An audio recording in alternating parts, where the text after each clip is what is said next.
Oh, do you want the music off? Is your music on? Yeah. It's so loud in here.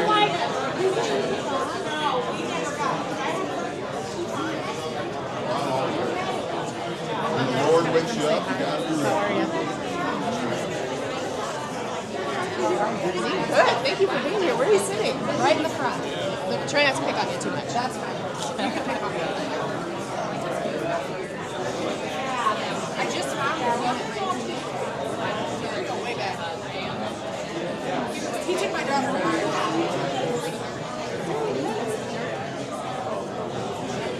Yeah, we gotta love it. Good morning, everybody.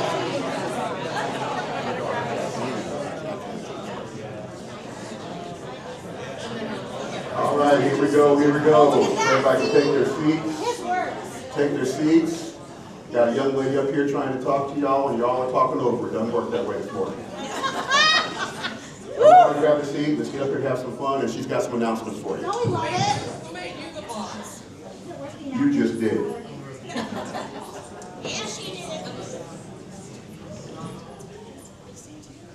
So welcome this morning. Thank you for attending First Fridays. Another board member said I should have had white glasses on. So the team, let's get white glasses for all those of the board members that aren't here when Jared's not here.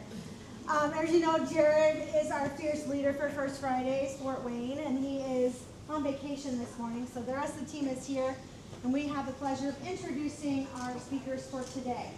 This morning, how many of you are new to First Fridays? First time. Oh, look at that.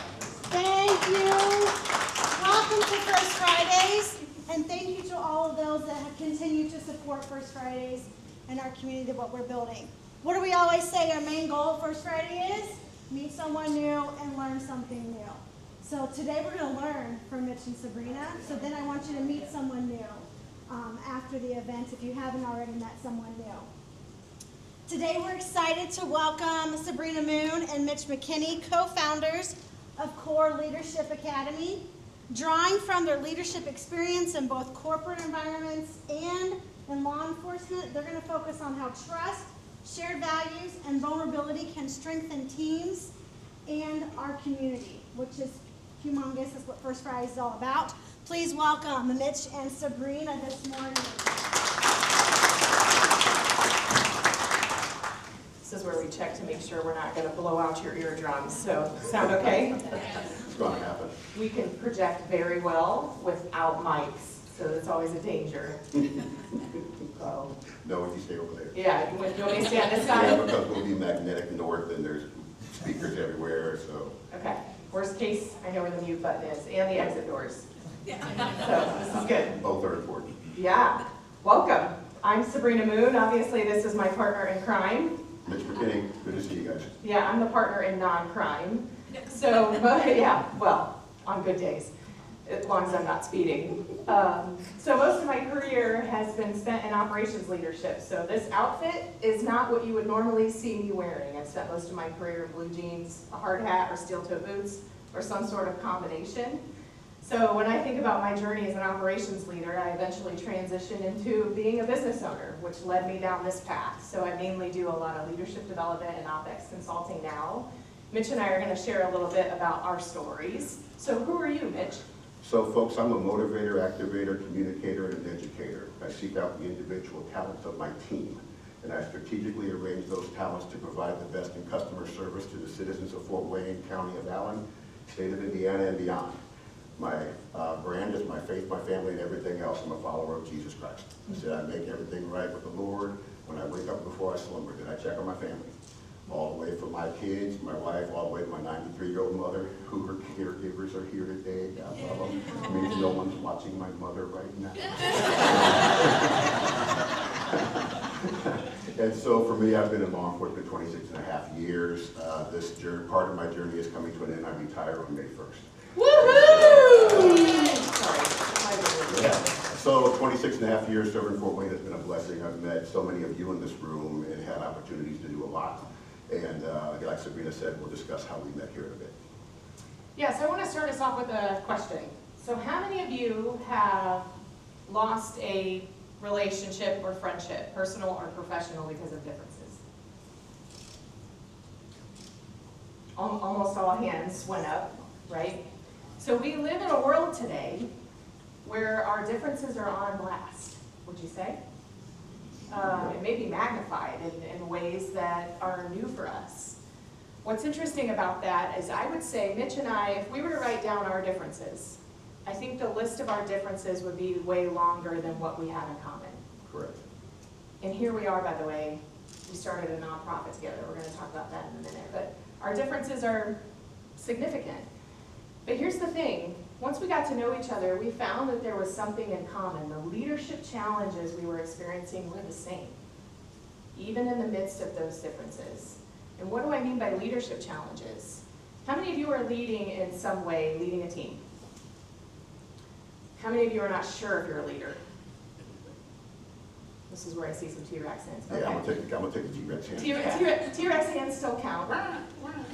So, Be proud. Be proud. Of your answers. So here's how I define and see leadership. I don't believe leadership has anything to do with title Amen. or how many letters are after your name. If you care about people and you're willing to make things better, that's leadership. I don't care how many people are following you. If you have a team of 500, sir, I don't care how many, okay, you had a T-Rex hand. At the end of the day, we can all be leading something. So that's how I see leadership. Absolutely. Would you add anything more to that? I really want to hit home on the title part. Yeah. Because if you're sitting there and you're following the title, what value does that hold? What value does it hold? Whatever you give it to, whatever it's earned, right? Value is earned. So if that title means nothing to you, then there's nothing in the pot to be earned. Yeah. So in the midst of all these challenges and differences that we're navigating today, how do we lead people who believe, love, look differently than us? How do we do that? Because that's never going to go away. The differences are never going to go away. And leaders, this is my invitation to each one of you. You have a responsibility to create spaces of belonging wherever you're leading. Belonging is an inherent need of humans, just like food, just like safety. So how do we do that? So we thought we would start by sharing our story and really how we came to get on common ground. So how did we meet? So in 2020, we went through a lot of stuff, fake stuff, because we're being recorded. Fort Wayne, as America, was not ready for that civil unrest because of activities that happened in Minneapolis, Minnesota. At the time, I had the rank of captain. I was the director of community relations for the Fort Wayne Police Department, and one of the biggest things for me was teaching what was called procedural justice and police legitimacy. We'll give you a small scotch of that later in the presentation. But in meeting with folks, I was a big proponent of meeting people where they were, boots on the ground. A lot of folks had questions. I had the answers. And so everybody wanted to meet. All my meetings really were in the 07, except for a couple, and everybody wanted to meet at the Friendly Fox. So now I'm an addict of hibiscus tea. Yes. Because she knew when I came in, she had walked in, whoop, I know you're going to have a meeting today. Well, it was cool. So I usually dressed like this when I was doing that kind of work, pulled my squad car up, which was fully marked, and then when I was walking up, Sabrina and a friend of hers were sitting on the patio. But I wasn't there to meet them, I didn't know who they were. But they stopped me and they said, hey, she needs to talk to you. But I know it's my line. I don't know. Because we were in a very bad time. It wasn't time for the police officer to not want to greet every single person who had a handout to meet me. And I was that person to represent all 503 other of my brothers and sisters who wear the badge. And so we started talking. We met there, and I said, you can talk to me as long as I can. When my folks show up, our conversation is over, and it ended abruptly. And so I went to talk to some of my friends, Kip Wade Cooper and some others who were really needed some help on understanding civil unrest. And so the crowd started to move, because I can see in the window of the Friendly Fox that everybody on the patio is now listening to us. And that was important for me. And so it included Sabrina and our friend Brittany had all moved up. And I said, folks, you can join in this conversation because it's about the community. After that, we exchanged information, and then we started doing, following with the work that Sabrina does with Brene Brown and Dare to Lead. And it ended up being a relationship that our police department, we trained about 20 of the officers to go through Dare to Lead, many of which now are in command ranks, to go through and to find themselves as leaders. So I followed her through what she's doing through the last time she had. I surprised her in Chattanooga, Tennessee, because she was on her final facilitation at the time, and I'm the director of training for the Indiana State Fraternal Order of Police, and I was allowed to go and be a student again, and that's how we've stayed in each other's lives. And during a stroll in Chattanooga, we're like, why aren't we doing this on our own? And here we are today. Yeah. Now let's hear the rest of the story. Now, who says that? Is it Paul Harvey? Let's hear the rest of the story. Yeah, this is all true, everything that you're hearing from him, and I'm going to add more context and color to the rest of the story. So we're going to go back to where we met at the Friendly Fox. I'm born and raised in this region. Roanoke and Auburn are kind of my stopping grounds, I guess. Yeah, they are. And I have lived in 8 states so far, a career that has moved me around significantly. So I've not always been in Fort Wayne, but my family has been here. So I had just relocated back this way 2019-ish, and it was right when I started delivering Dare Lead. So how many of you are familiar with Brittany Brown's research? Okay. We're bringing Dare Lead back to Fort Wayne real fast. So if you've been through Dare Lead or Dare Lead trained, come join us again for free. Allison and Muzi are on the so if you're curious about this and what we're talking about, come through 1st of May. So I had just come back to Fort Wayne from being down in Chattanooga, and I had just finished working with Chattanooga Police Department, and we had done a lot of work with their command staff, specifically with Dare Lead. What does vulnerability look like inside law enforcement? What does empathy look like, etc. I come back into town, and I'm feeling passionate about working with law enforcement, but there were some biases, dare say, that I had. And when I first met him, I was coming from it from a place of, let me see what I can prove in myself around these biases, not what I could disprove. So I already kind of had a belief that things maybe were a certain way. And as it turns out, I was wrong.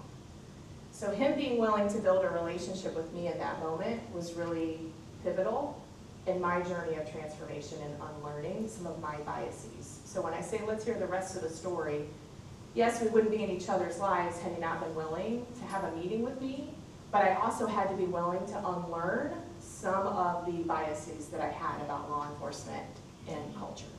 So here we are. We decided to take a leap of faith. About a year ago or so, we decided to join together and start a nonprofit called Core Leadership Academy. Obviously, we're focused on developing any leader, not just first responder leaders, but we wanted to make sure that everyone had access to the type of skills and training that typically corporate America has access to. Here's what's really important for you to hear. In general, when we think about the skills that leaders need today, what would you say they are? This is where you come speak at me. What skills do leaders need? Communication. What else? Empathy, Kim says. Listening. Trust. Good one. Critical thinking. Critical thinking. Balance. Balance, humility. Openness. Yeah. Patience. Yeah. Flexibility. Flexibility. I need all these things too, so sign me up. So we saw the same things. So we wanted to come together to provide access to those types of skills to anyone who needed it, even if they struggle to pay. Because that matters, because sometimes getting this type of professional development is challenging. So let's talk a little bit about how we got to where we got to. Mitch and I recognized that our differences were significant, but we also had something in common in the midst of our differences: values. We shared values in common that was enough for us to take the leap of faith and start a business together. There were 3 primary values that we shared in common as leaders: stewardship, empathy, and curiosity. That was enough for us to look past our differences and come together and find a way to get on common ground. So it'll be your turn now to do something similar that we did. Are you ready?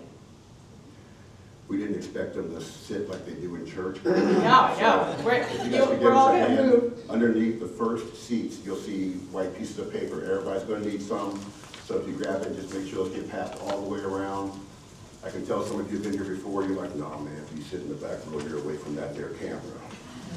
So I got to see right there, some people like this, you guys stood there and you went right back. I was like, oh. So make sure everybody gets a sheet of paper.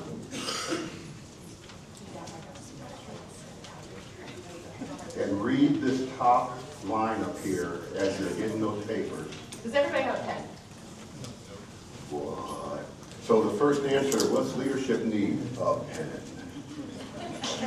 I have some extras up here if you need some.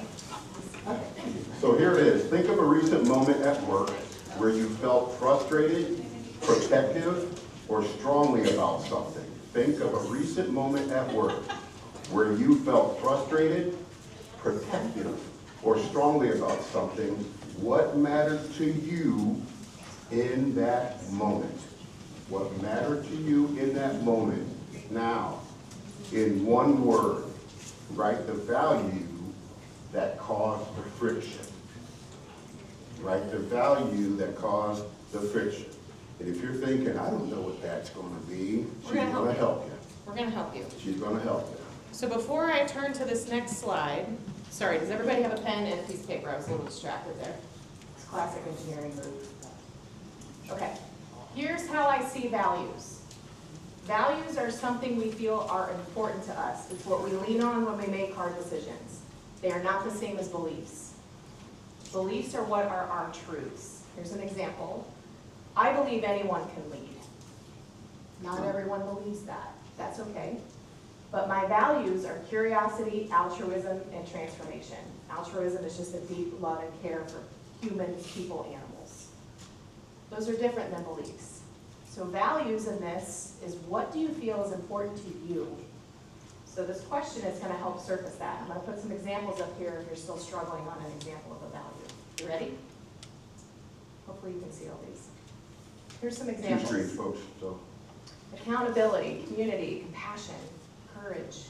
This is not a comprehensive list. This is just some examples. Responsibility, safety, stability. So think of something where you felt frustrated at work and you were protective of something. What was mattering to you in that moment? In one word, put it on a sheet of paper.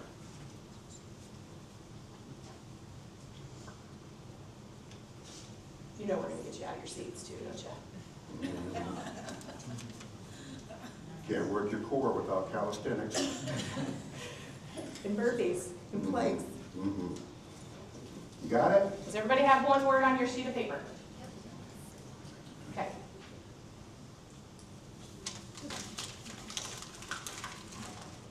You're going to take those pieces of paper, you're going to ball them up. Oh. Sounded like I was giving somebody a traffic ticket. Ball them up. When you're done, just let us see you have it. Even if something did not come to your mind right now, it's okay. Ball it up. Okay? So if you have something in your lap, you need to set it off to the side. So I want you to drop it when you stand up. When you stand up. There it is. All right. Well, I mean, I listen over here. Someone said, "Oh, some balls." We might want to move. So spread yourselves out a little bit. Give yourself some room. Okay? Because we're going to give you 2 minutes. And yes, ladies and gentlemen, this is a snowball fight. I need you to start throwing them at each other, pick them up, and throw them back. 3, 2, 1, on you, go. Yeah, good. Get some more ammo. Oh, there's some ammo up here.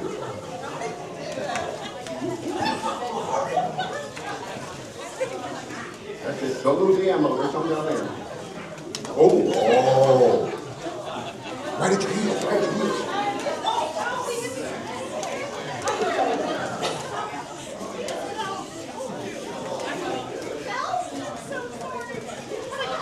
How about this guy? He gets a lot of ammo.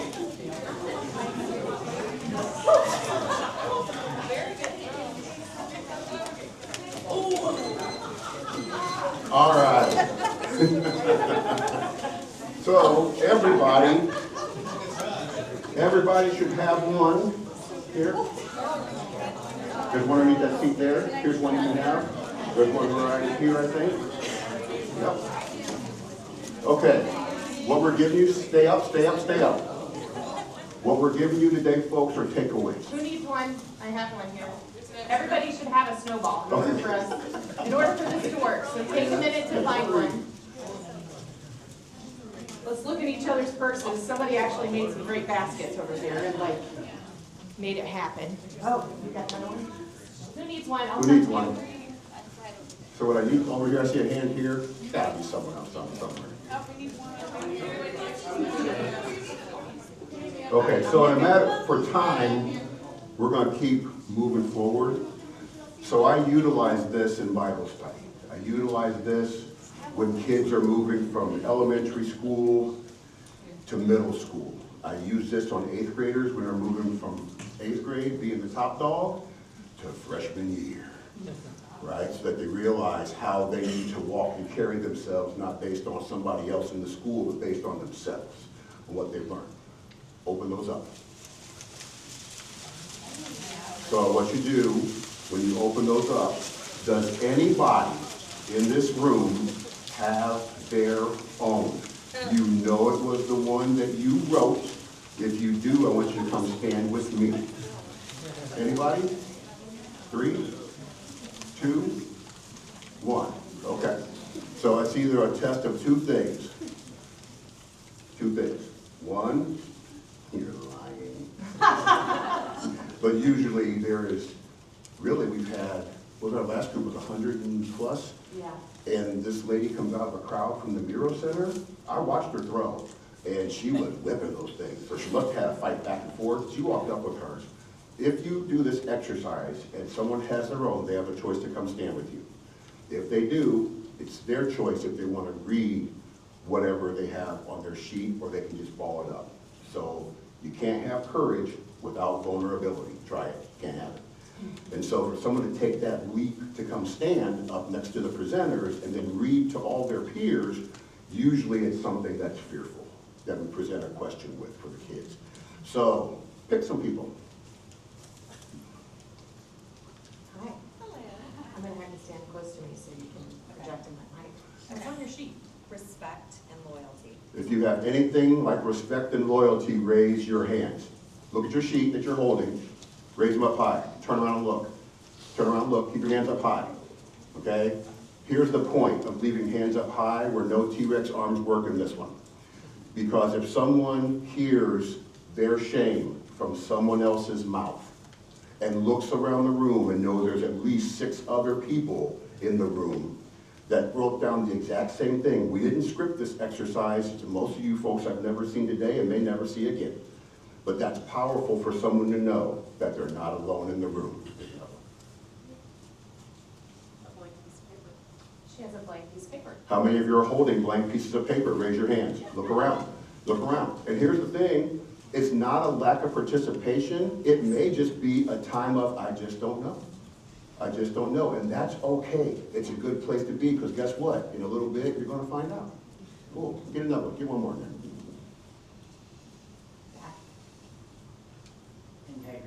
Integrity. Integrity. Who's got it? Anything that says it or is like it. If you look at that and say, yeah, that's integrity, look around. Look around the room. So there really hasn't been, out of these 3, anybody who has been alone in what you wrote. You want to do another one? Guess she doesn't like Don't this give me side. eye contact too long, because that means I'm coming for you. Is it correct? Oh, integrity? Yeah, respect. Who's your background? Failure. Self-definition, identity, respect, failure. Failure. Anybody? I see another. I see another. There was one back there. Cool, cool. Ball them up. What's in that basket right there? Oh. So here's the number one thing when you do these exercises that I tell folks, is that you never let anybody carry their shame out of the room. Whenever we teach our classes, we consider these rooms to be a vault. Anything you carry out of the room, that's you carried it out, you talked about it, but when people share in that way, we always look at it that we just get rid of it. We just get rid of it and we toss it. That's it, you guys, just throw them all. Sabrina in the middle aisle, she'll get them, just go ahead. No, go ahead. Okay, that was way more fun what I was doing, actually. And we'll get it cleaned up afterwards. But please feel free.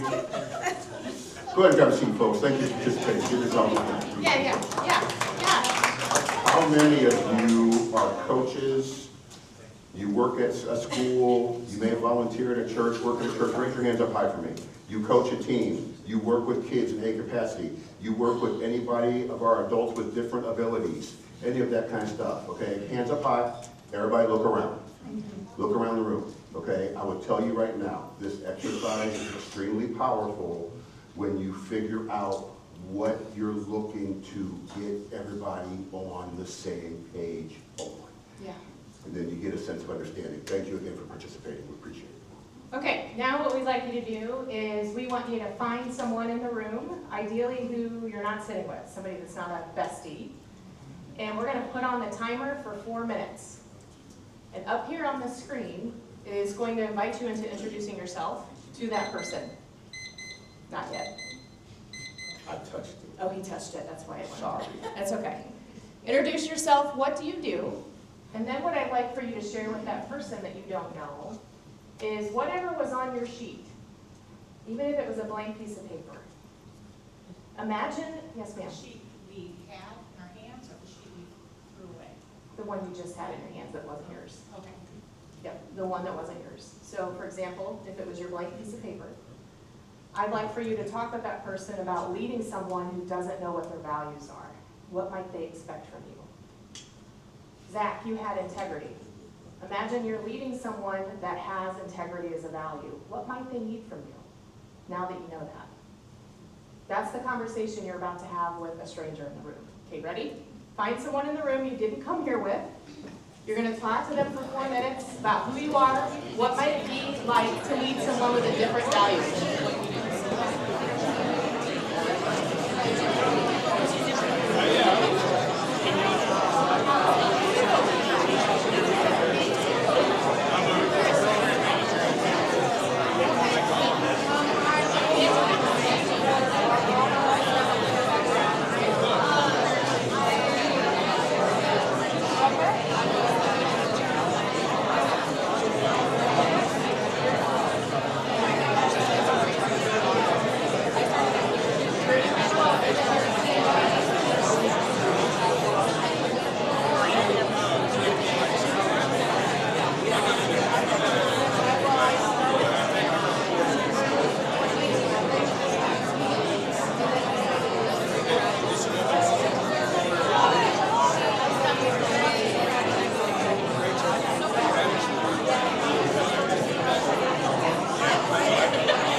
Okay,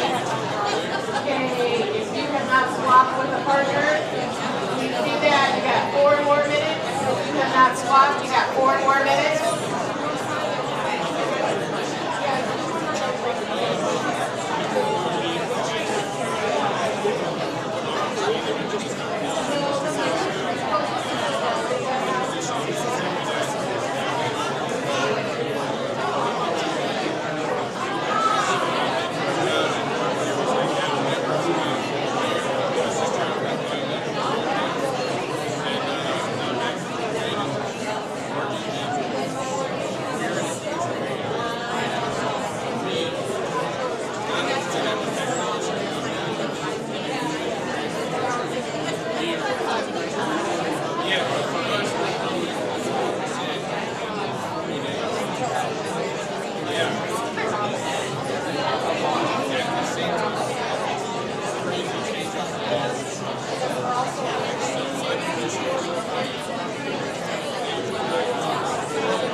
times if you can hear me.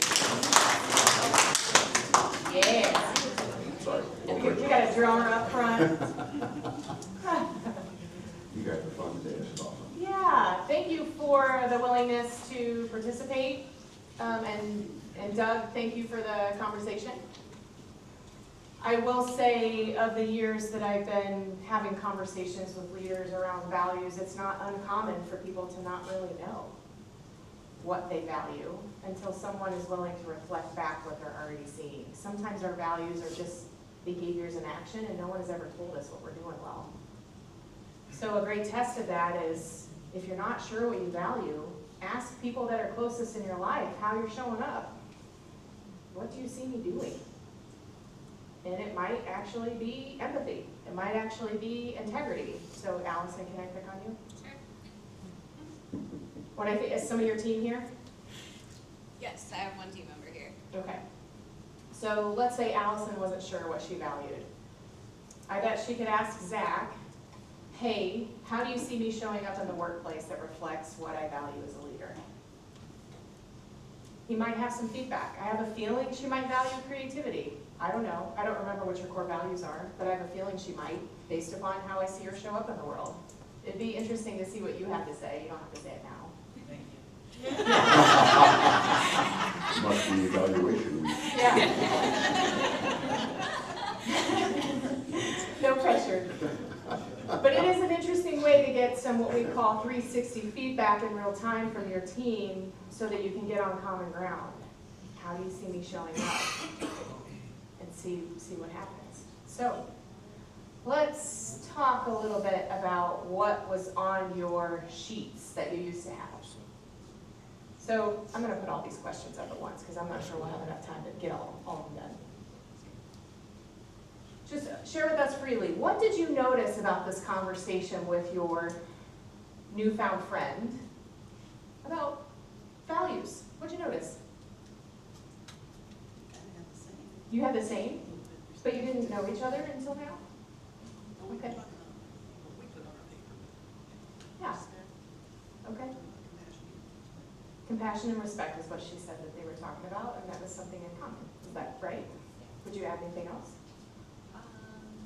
Also, it was just valuing the person. That seemed to be very, like, our main center. Okay, she said valuing the person, that was maybe the main center of their conversation, just valuing that human. Okay, what else did you notice? Thank you. I really don't want to just pick on front row. I know you're an easy target. What else did you notice? Oh, you can project. Let's see it. I think as I reflected back on my leadership that I've done, I focused more on what I value as important instead of what my people valued as important. Right. Thank you for that. And how many of us aren't really sure what our people value? This vulnerable question, but show of hands. How many of you aren't really sure? You might be able to guess, but you're not sure. Okay. Okay. Sometimes we assume, what's your name, sir? Brian. Brian. Sometimes we assume that what I value is what you value. Okay, what else? Sir. Go ahead. Because of your format, you afforded transparency.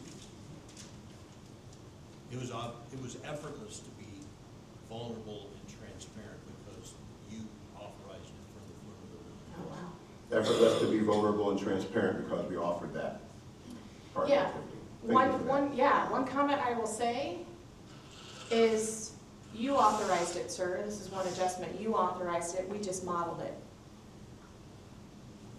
You I allow stand it. correct. No. Just feel like Ultimately, you've like- been praised today. That's Yeah.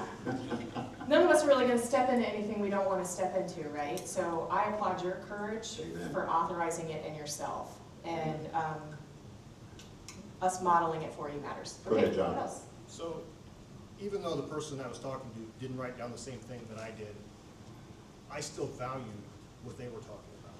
It was still a value that I appreciated, so I think we'll often find that maybe it's not the value that's at the top of our list, but it's still something we value. Yes. Because we can value several things, And how do we find what we have in common there to get our heads wrapped around and our hearts wrapped around? Okay, what else? I think what we found is that many of the values that we were talking about that other people had written down were very interconnected. So they almost were reliant on one another to make each one effective. Could you all hear that? That they're all kind of interconnected? I'm curious what those values were. Kip, do you Yeah, remember? so mine was trust, Okay. and then yours were Loyalty and honesty. And honesty. loyalty and honesty. Yeah, they do kind of work in conjunction with each other. Okay. One challenging question up here. What might people misunderstand about that value maybe that you had in your hand that wasn't yours? Sir? You just talked a little bit about how taking that extra step to understand what that looks like to the other person is really critical, because accountability to me, if I impose my own definition, may not meet the person where they're at, but what their definition of connection is from. Yeah, so language matters. How are we both operating around accountability? How you define it might not be how I defined it. Can we talk about that? Awesome. Let's hear from that side of the room, Paul. One more from the side room. Yes, ma'am. Both of us leaving a career that we loved based on,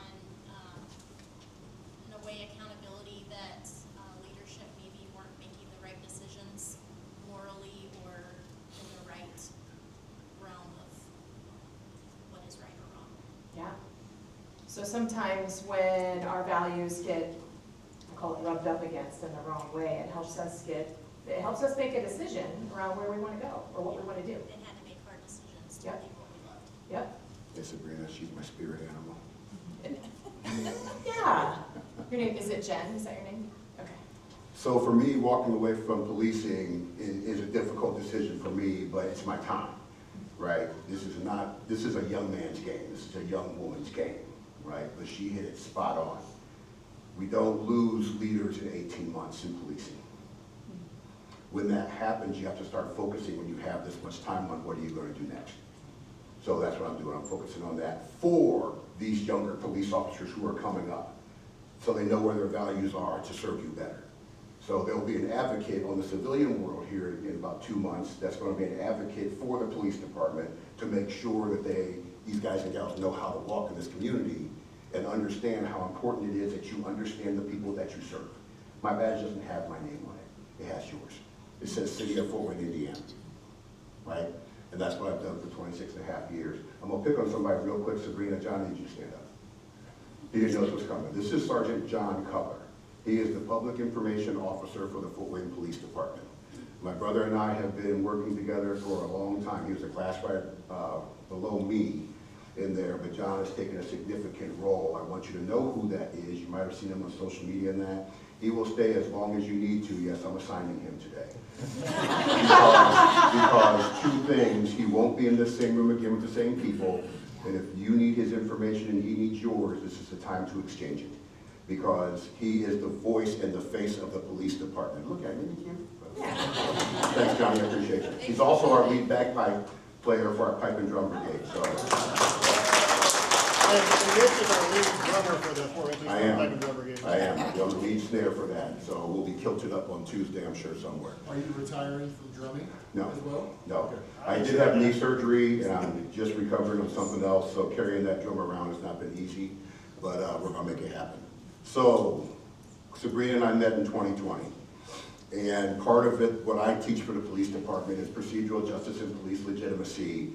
And what happened here in 2013, Ken Bergeron, who is the director of the Department of Justice for District 5, which is where we are, came down and said, hey, 2012 homicide rate in Fort Wayne is not acceptable.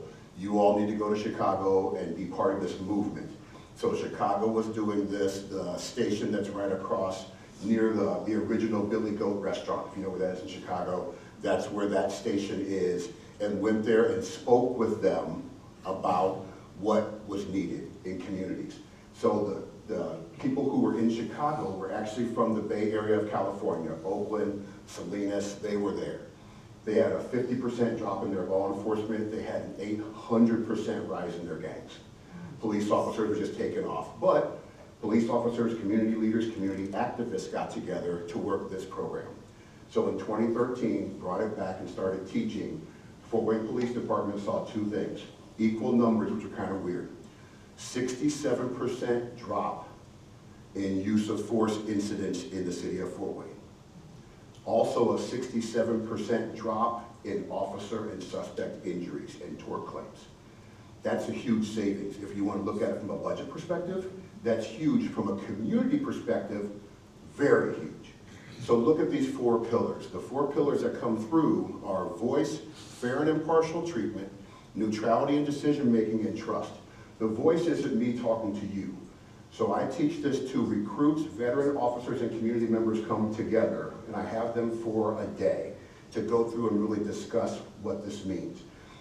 We listen to a dispatcher all the time. We listen to someone always talking in our ears, sending us somewhere on what someone said when they called 911. So we have to get there and turn that voice over, right? So we have active listening skills we teach. We have to give fair and impartial treatment based off of the law. We have a big law book. You ever notice something? My Bible hasn't changed size since I've gotten one. But now we just had a whole new set of laws, folks, and everything's on the governor's desk. And if you haven't been looking at iga.in.gov, that's where you're going to find everything you need for the new laws that take effect July 1st. And we have to know those laws too, because that's the neutrality part. And if you have those three legs of the stool, the fourth one comes automatically with community trust. That's why Fort Wayne did not burn in 2020. Yeah, we had problems, we fixed it, we adjusted, and we went through what we had to go through, the growing pains. Indianapolis is still burning. If you haven't watched Indianapolis downtown, it is still burning, because this has not taken effect down there. Fort Wayne took hold of it, and we still run with it. Still run with it 13 years. You see the young lady in the picture? That's that young lady right there.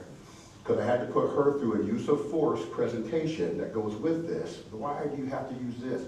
Why aren't you using your spray? Why aren't you using this? Well, we have a bat belt, I get it, and we have to go through. But she was presented with a gentleman with a baseball bat who went and just started swinging on a dummy. That this is our dojo where we do our martial arts and boxing. So this guy started swinging, and once he started hitting this man with a baseball bat, she had to work through every single piece of item that simulates what we wear in our bat belt. She had to stop police with spray while this person's getting beat upside their head with a baseball bat. Stop police with a taser while this person is still taking swings with a baseball bat. Stop police with a metal club while they're still, and then she finally reached a weapon. How long were you there? 9 seconds maybe? And he got over 30 lethal blows on this dummy with this bat. In that simple scenario, you should understand that we have a +1 theory. That's where you have to trust us and not trust the snippet that you see on someone's Snapchat or TikTok or that, because they weren't there when it started and they sure didn't stay for the ending. So this is what saves our city. And this is what saves you in business as well. And it's what saved us, because once we had a level understanding, we moved forward from there. Yeah, I will say this activity deepened my empathy in ways that I was unprepared for. Because I came in with some struggles and some frustrations around what I thought policing should look like. But again, I'm never going to have this role. So I was grateful for the opportunity. It was very uncomfortable learning use of force training. But then it also helped me understand, wow, there is a limited amount of time to make decisions and more, and maybe I don't have all the information. And so far, I've got a very small window now to work with law enforcement, but so far I've not met a law enforcement officer that ever set out for work that day that said, you know, I hope I get to pull my pistol. That'll be great. There's not one that wants that. A lot of folks that are in first responder roles start out because of a deep desire to help communities and to love and support people. So I surfaced that because I wasn't aware of that. I had a bias that I thought it was something different. So I'm grateful for the opportunity and the learning around procedural justice. It was awesome. Yeah. So here's how we'd like to end today. We're going to stick around however long we need to. However long we But I'm need going to. to loop back to the very beginning. How do we live, work, lead with people who have differences than us? We will always have to. Shared values are what bind a community together. Amen. So what are they for our community? If we're not sure, opportunities like this at First Fridays to get on common ground is an example of how we do it. And maybe we start with, what do you value? I'm not gonna pick on you in the front row anymore, but you're beautiful and I can't help but see that you're here. So like, just asking that question, what do you value, is a really wonderful place to start. And then chances are you might have something in common that you can start from there. That's what's gonna help us come together in a more meaningful way. I don't know who actually said this quote, but it's not our differences that are dividing us, it's our judgments about our differences that are dividing us. We're always gonna have differences. That's okay. Amen. How do we get on common ground? It's through shared values.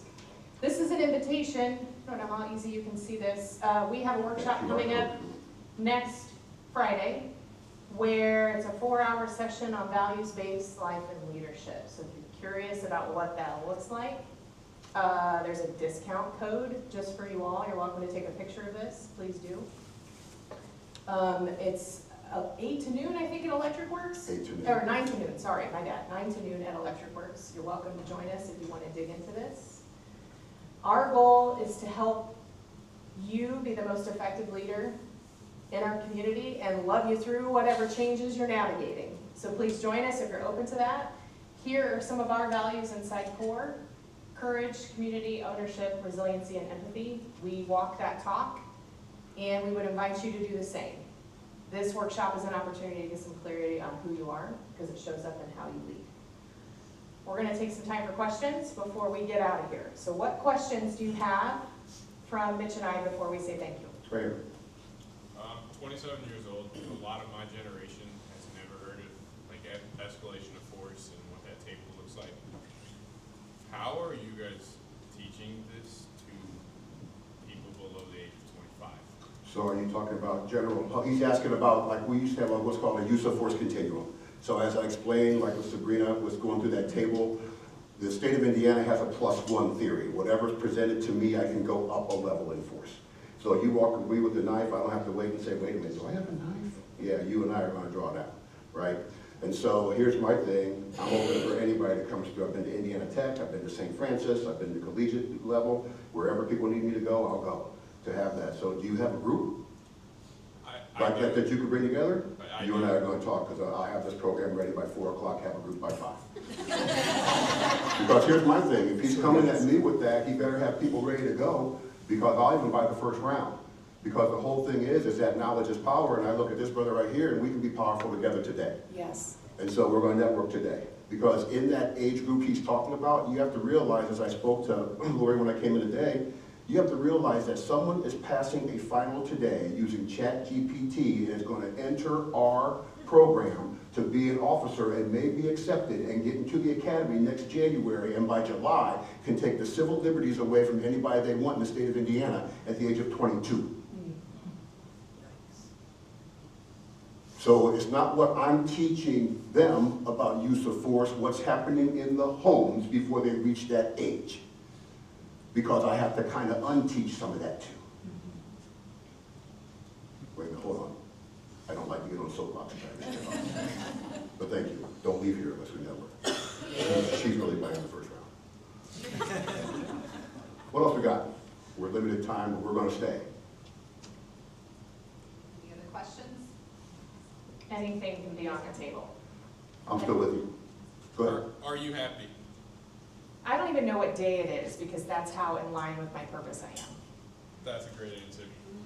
When I wake up in the morning, I'm like, oh my gosh. And I have to look at my phone sometimes. It's like, oh, it's Tuesday. But it's Friday. I know. Yeah, it is really Friday. But that's literally, I'm no longer living for the weekend, and I'm no longer in this place of, let's just get this day over with. If anything, I'm waking up and I'm like, oh my gosh, I'm about to hold a container full of incredible community members and leaders, and there's no greater responsibility for me than that. Yep. Do I have my crap together? Because what am I going to put in front of these folks that could actually drive positive impact? And how am I going to leave them better than what I found them? Amen. Do you remember when you realized that transition? from this, like what's going on today, you know, dragging through it to that point? Sure. It was every day leaving work, and I loved being a railroad manager. I worked for Norfolk Southern. But every day that I would leave, there was there's railroaders in the room, sorry. Every day I would leave, I was in Chattanooga, Tennessee, I would pass a telephone pole, and that was my checkpoint of, I cannot think about the railroad anymore when I pass this, because it kept me up all night. My health was declining. It was a struggle. So I knew in that moment it wasn't sustainable, and my values and my career choice weren't aligning anymore. I was just paying bills. So, thank you for asking. Time for maybe one more question. Do it. I don't have a question, I just want to share with everybody.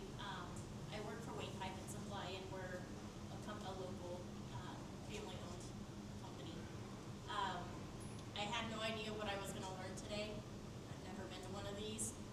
One of my values was accountability, and when I leave here, I'm actually going to pick up one of our employees to take him to rehab because he's ready to have accountability for himself. Amazing. Outstanding. God be with you. And thank you for showing up for that. Yeah, absolutely. That's amazing. Thank you for that. Lori's about to pull the little shepherd's hook, those of us who are old enough to remember Red Skelton and the yeah. Gong Show. She's about to hit the gong. Until I see you folks again, I hope I do see you again. Stay happy, stay healthy. All right, God bless you all.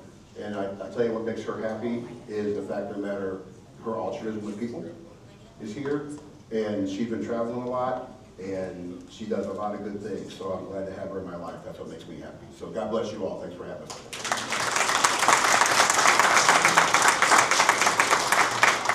Thank you both so much. Can you guys actually hear me? It's on? Okay, good. I can't hear myself. It's not loud. Two really quick announcements. Next month, so we are First Fridays, and typically we are always here on the first Friday. Next month, we're here on the second Friday because it's spring break in Fort Wayne and no one's gonna be here. You're all gonna be on the beach. I won't, but. So come the second Friday to hear Doug Horner. He is the founder. He's been, it's like 30 years now. He's the founder and CEO at MIE, which stands for Medical Informatics Engineering. When I read through like what they do, it's kind of like a CRM for people in the medical profession. So there you go. I'm excited to hear him. I don't know him. Maybe some of you do, but very exciting. And then also, on the way in, you may have received one of our little business cards about Lead Well. There is a QR code here. There's a QR code on the cards, which are located on the table back here. Grab a stack of them, pass them out. This is basically First Fridays on steroids. It's like an 8 to noon meeting time where we focus on health in the areas of physical, mental, financial, and spiritual. So we will have special speakers. We've got a couple lined up, working on lining up the rest of the team. We will be at PFW that day. Stillwater is great, but they can't quite host that big of an event. And where we've had it the last couple of years downtown at the Don Wood Conference Center at Electric Works, they're not available that day. So we really wanted to keep it the first Friday. So first Friday of June, we'll be at PFW. So thank you all so much for coming. Thank you to our speakers for just sharing. And I will say, I haven't been on the board of First Fridays for too long, maybe like 2-3 years. I don't know that we've ever had a snowball fight, real or paper.